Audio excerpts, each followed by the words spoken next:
Baiklah, Assalamualaikum warahmatullahi wabarakatuh. Perkenalkan, nama saya Diki Ramansyah dengan NIM 22030436.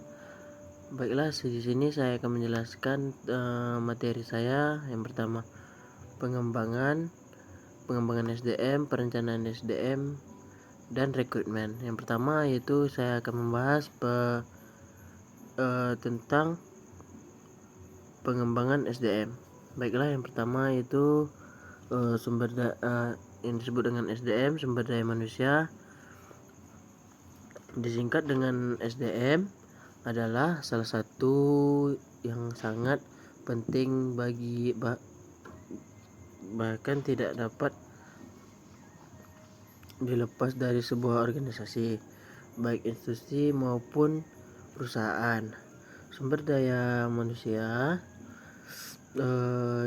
juga merupakan kunci paling menentukan perkembangan perusahaan. Pada hakikatnya, sumber daya manusia berupa manusia yang dipekerjakan di sebuah organisasi atau perusahaan yang disebut dengan karyawan, yaitu penggerak, pemikir, dan perencanaan untuk mencapai tujuan organisasi tersebut. Karyawan bukanlah sebagai sumber dana belaka, melainkan juga berupa sumber modal atau aset institusi atau organisasi. Karena itu kemudian muncul istilah baru yang di luar sumber daya manusia, seperti human resources dan modal manusia. Yang disebut dengan human capital di sini, sumber daya manusia dibuat untuk dilihat bukan dari sekadar aset utama dan yang bernilai dan dapat dilipat gandakan dan dikembangkan atau dibandingkan dengan portofolio investasi, dengan juga bukan sebagai liabilitas atau beban. Di sini perspektif sumber daya manusia sebagai investasi bagi institusi atau organisasi.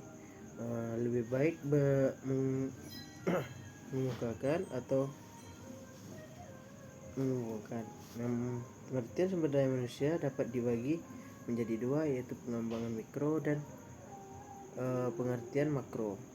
Pengertian sumber daya manusia secara mikro adalah individu yang bekerja dan menjadi anggota suatu perusahaan atau institusi dan biasa disebut dengan sebagai pegawai, buruh, karyawan, dan pekerja, tenaga kerja lainnya sebagainya. Sedangkan pengertian sumber daya manusia secara makro adalah penduduk suatu negara yang sudah memiliki usia angkatan kerja, baik yang belum bekerja maupun yang sudah bekerja, sehingga secara menyeluruh pengertian sumber daya manusia adalah individu yang bekerja sebagai penggerak suatu organisasi, baik institusi maupun perusahaan, dan berfungsi sebagai aset yang harus dilatih dan dikembangkan. Fungsi pengadaan tenaga kerja itu fungsi pengadaan tenaga kerja diantara lain, yang pertama adalah mencakup kegiatan untuk menentukan kebutuhan tenaga kerja, baik tentang kualitasnya maupun kuantitasnya. Perusahaan perlu mendata kemampuan apa saja yang dibutuhkan dari karyawan yang diterimanya, serta untuk berapa jumlah yang dibutuhkan. Kedua, pengembangan SDM berfungsi untuk mendapatkan sumber-sumber tenaga kerja secara efektif dan efisien. Tenaga kerja yang sesuai dengan kualifikasi yang akan menguntungkan perusahaan. Ketiga, fungsi pengadaan tenaga kerja bertujuan untuk menyelesaikan para pelamar lalu mendapatkan tenaga kerja dengan sesuai posisi tepat. Dan keempat, mengadakan pendidikan dan pelatihan yang dibutuhkan untuk melaksanakan tugas bagi tenaga kerja baru.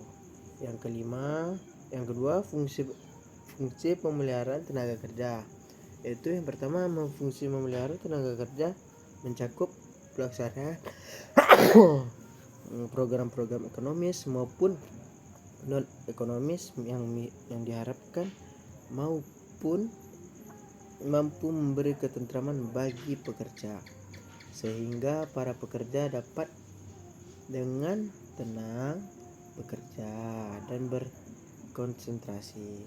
Kondisi ini yang diharapkan dapat menghasilkan presentasi kerja yang sesuai dengan harapan.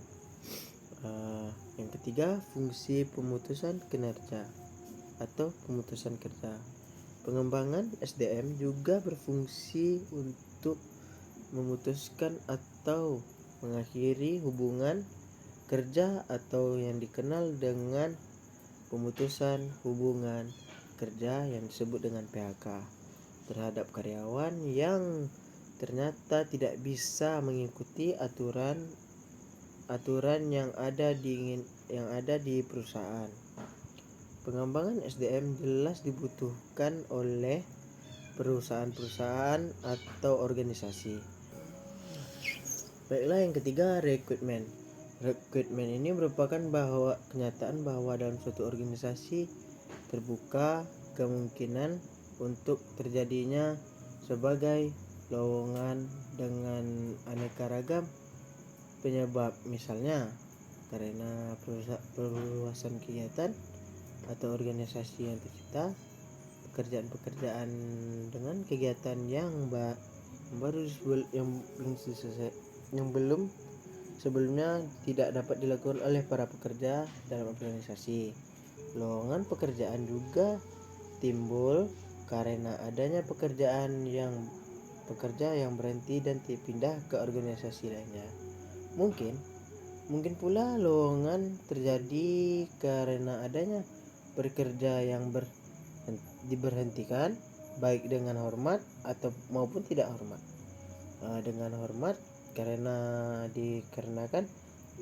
dikenakan sanksi atau disiplin. Alasan adalah karena adanya pekerjaan yang berhenti karena telah mencapai usia pensiun. Lowongan bisa pula terjadi karena adanya pekerja yang meninggal dunia. Dengan demikian, seperti kata Sondang Pasiagian sebagai definisi untuk dikatakan bahwa rekrutmen adalah proses mencari, menentukan, dan menarik pelamar yang berkapabel untuk bekerja dalam suatu organisasi sebagai laksana yang diambil dalam proses rekrutmen.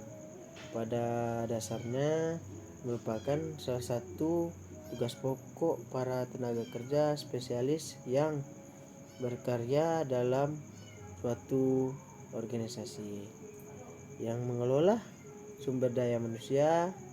Mereka biasanya dikenal dengan istilah para pencari tenaga kerja dalam melaksanakan tugas rekrutmen.